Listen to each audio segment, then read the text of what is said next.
My name is Diane, and welcome to Fun with Drums. This is your opportunity to grab a jug, a box, a garbage can, your hands, or a drum. People often think that playing percussion instruments like handbells and hand drums, that you are only getting one timbre. Let me show you 4 ways, called elements, that are often used in drum circles, and please join me on your instrument at this time. Air is rubbing. Earth.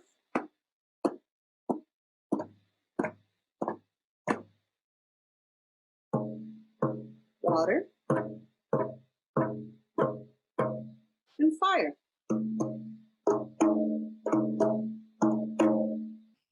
So now we're going to explore some of these timbres, and we're going to explore some different rhythms that might be in some of the bell music that you play. First one is going to have a 3 feel. We're going to use water. We're going to use your thumb.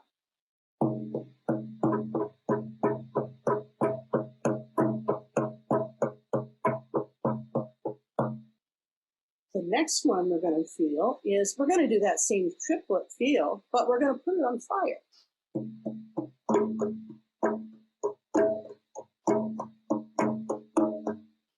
And then we're going to try a duple feel. And we're going to put it on earth here instead.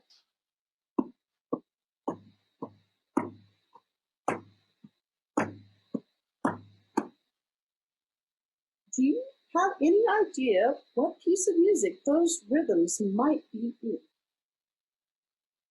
That is from Compassion by Jason Crew. So look for those rhythms, especially in the middle section. We're going to try some other rhythms. So we're going to try the next one in water again. We're going to kind of use your thumb and listen to the feel. I'm going to play it, and Elizabeth's going to enjoy it.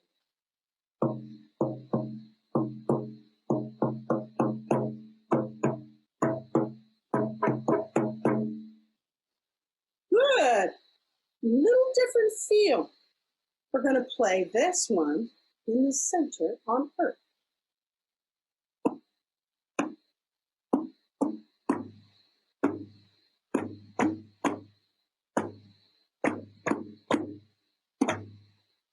Good. Do you have any idea where those rhythms, what song they might be in? Nah, that one is Pirates of the Caribbean, arranged by Kevin Chesney.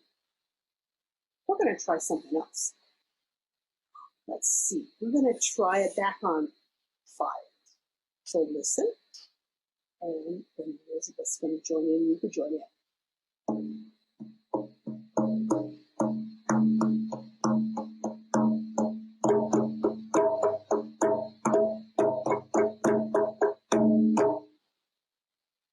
Do you have any idea where the rhythm of that one might be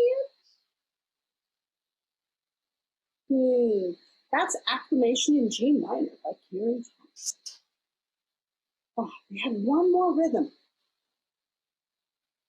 Let's play it on air. Oh, that won't work. We're going to play it on water. Okay? I'm going to play it. It's a little bit longer. And then Elizabeth's going to join.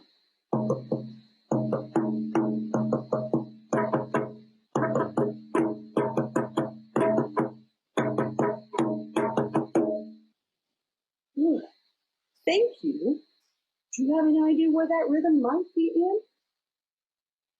That is in Variamos by Arnold Sherman. Thank you for joining me in this. Did you find that you liked one timbre over another for a particular rhythm? You can do the same thing on bells by using different ringing strokes and articulations like thumb dance on mallets. Practicing on another instrument will also help you learn your rhythm, like playing it on a clarinet, your flute, piano, or maybe a violin. Speaking of rhythms, our next class, dueling rhythms, will help you to be able to decipher some of those tough rhythms that you just experienced. Thank you for joining me in Fun with Drums. And thank you for being with us today and sticking with us as we got through our technical hiccup. I am Elizabeth, and in this roundtable we have Diane, Jen, Sam, Debbie, and Artie with us today. So, how do you take the drumming and the drumming that you do in your class or in drum circles and apply it to bells, Diane?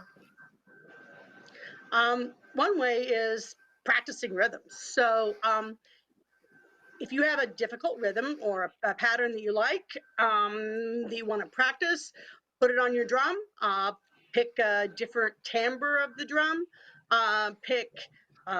slow it down, add it, or you can also grab a different instrument that you play, like piano or flute or clarinet, and you can practice it. But there's also out of the box ways to do that.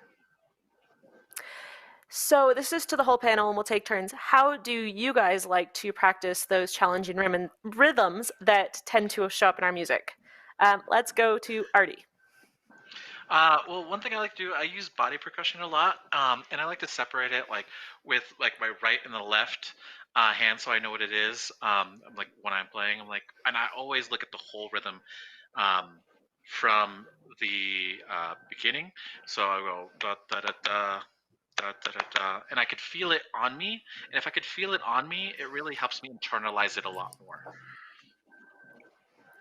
Awesome. I really liked how you have that, the left and the right, so it matches what your hands are doing. Debbie, how about you? Well, I'm a big, huge fan of isolation. So if I have a difficult rhythmic passage, I slow it way down. I take a look at what's going on. And similar to Artie, everything has a tone. So I try to do my right and left as my bells ring, but with some different sound. Maybe my left hand's on my leg and my right hand's on a table or whatever. So auditorily, I can pick that up until it comes into kind of a rhythmic passage unto its own. And I have to be honest, yes, I count while I'm ringing, but sometimes when I get into difficult passages, I'm thinking of the pattern. So. Awesome, thanks. Sam, how do you approach challenging rhythms? Yeah, I think I'm kind of similar to Debbie. If it's a really challenging rhythm, I'll learn the whole passage, not just my bells. I'll either clap it or whatever. I'll learn the whole rhythmic pattern and then see where my bells fit into it. And then I kind of just plug them in that way. I think I'm kind of similar to you. I'll share after we hear from Jen. How do you get those tricky rhythms down? What do you do? So I think that, first of all, it's essential to understand how that rhythm translates into music. It's not just the beats, it's also the end product. And once you have your mind wrapped around what that end product ought to be, you can start working toward it. And I used to think that was enough, but actually, you do have to slow it down and count it out and stay with the subdivision, as I'm sure someone else has talked about today. Oh, I'm pretty sure it's going to come up more than once. Subdivision is kind of important. So I like to vocalize it. And I do what a lot of you do, of looking at that whole line, not just my part, but I end up singing it so that, like the drums, you have different sounds for different articulations. And then, kind of like Artie and the rest, it goes into my body somehow, so I'm also physically doing it. But that was a really cool class, Diane. I love how you can make so many different sounds on the drum and how we each have our own different way to really practice our rhythms.